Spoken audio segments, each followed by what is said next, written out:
No, this is not Egypt, and those are not the pyramids. We're in Cleveland, Ohio at the Rock and Roll Hall of Fame. Hey everybody, it's Cashew. Today we're in Cleveland, Ohio at the Rock and Roll Hall of Fame. Now it's a really big place, and I won't be able to cover everything, so I'll just go over the things that are in my wheelhouse. So without further ado, our story starts here. And for the men's room, they have The Clash in a bathroom. And for the ladies, they have Madonna in a bathroom. And here's the awning to CBGB's in New York. This is not the original awning, that was stolen in the mid-'80s, but this is the awning that was there until they closed. And CBGB's started the careers of such great bands as Blondie and my favorite, the Ramones. And here they are, the Ramones. And here's a great portrait of Robert Johnson, a bluesman that influenced the likes of Keith Richards. And this is really great to see. One of the early female rockers, Wanda Jackson. And here she is. I would love that vintage Gibson SG, and it's really great that they include the early influences of rock and roll too, like blues and country. And here's one of Bo Diddley's guitars, and I had the pleasure of seeing Bo Diddley play live a few years before he died, and even then he was still great. And here's the guitar of Elmore James. He was considered king of the slide guitar, a great bluesman in his own right. And here's Hank Williams' jacket, and to prove it's his, there's a photo of him being arrested. And we can't talk about rock and roll without mentioning the king of rock and roll, Elvis Presley, and this is his gold lame suit.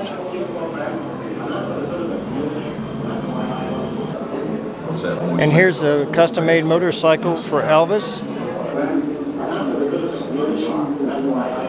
And here's Johnny Cash's suit and guitar. And Johnny, along with Elvis, Carl Perkins, and Jerry Lee Lewis, were considered part of the $1 Million Quartet. And speaking of Carl Perkins, here's his stage suit and his guitar. And some of you may not know this, but Carl was a huge influence on the Beatles, and especially George Harrison. And in 1985, Carl invited George and Ringo to appear on his very last special on television. And here's a pair of Roy Orbison's glasses. And speaking of the Beatles, Roy was on tour with the Beatles when the Beatles were first starting out.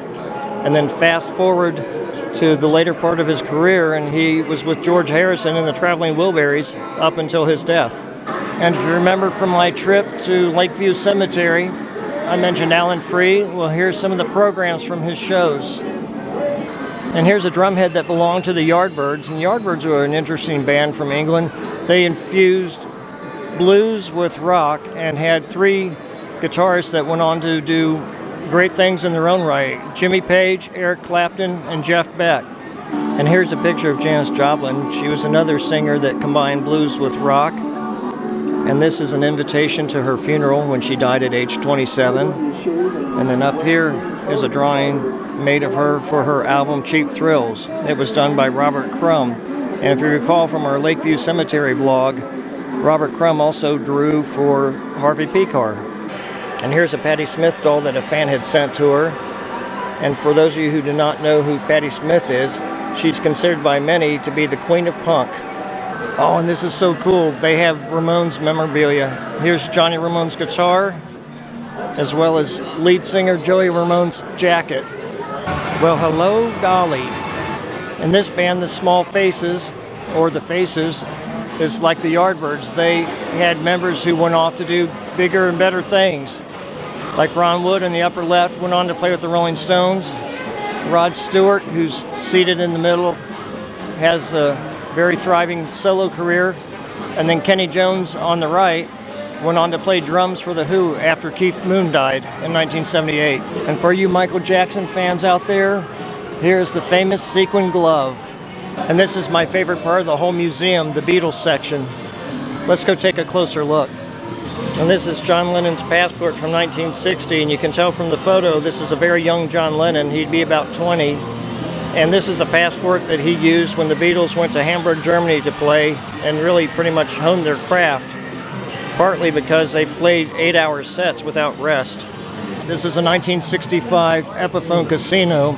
It was originally sunburst color, and John sanded all the color off of it. And this is what John's guitar originally looked like. And here's George's Casino. And speaking of George, here's the suit that he wore in that photograph I just showed you. Oh, check this out. All three of these guitars belong to Jimi Hendrix. They also have a collection of some of the drawings Jimmy made when he was a kid. And you can tell on this one he had music on his mind. And this is a drawing of his first dog, Prince. Jimmy found Prince wandering the streets of Seattle and brought him home, and he became part of the family. And later they adopted another dog, a Cocker Spaniel named Puddles. Oh no, I didn't know zombies were going to be here. Brains. Brains. And the Hall of Fame would be remiss if they did not include a section on the doors. It's hard to imagine the Lizard King was a Cub Scout, but he was. And he even earned some badges. Nice hat, Lady Gaga. And here's a great underrated band, the Cramps. They were originally from Cleveland and moved to New York City and finally played at CBGB's. They combined punk and rockabilly to form Psychobilly. And this is a mock-up of Sun Records. It was a recording company owned by Sam Phillips, and it started the career of Elvis, as well as Jerry Lee Lewis and Carl Perkins, among others.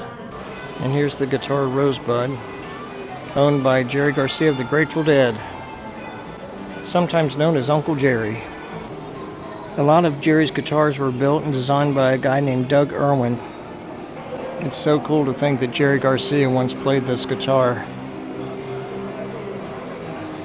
And here's a guitar that was owned by Eddie Cochran, who was a big influence on both the Beatles and the Rolling Stones.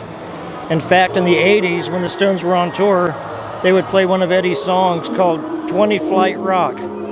Elvis's foot was on that chair. Ooh. Well, as you can tell, there are a lot of great things to see here, so if you're ever in the Cleveland area, be sure to check this place out. If you like this video, give it a thumbs up. Be sure to click the subscribe button and ring the bell icon. Until next time, this is Cashew, signing off.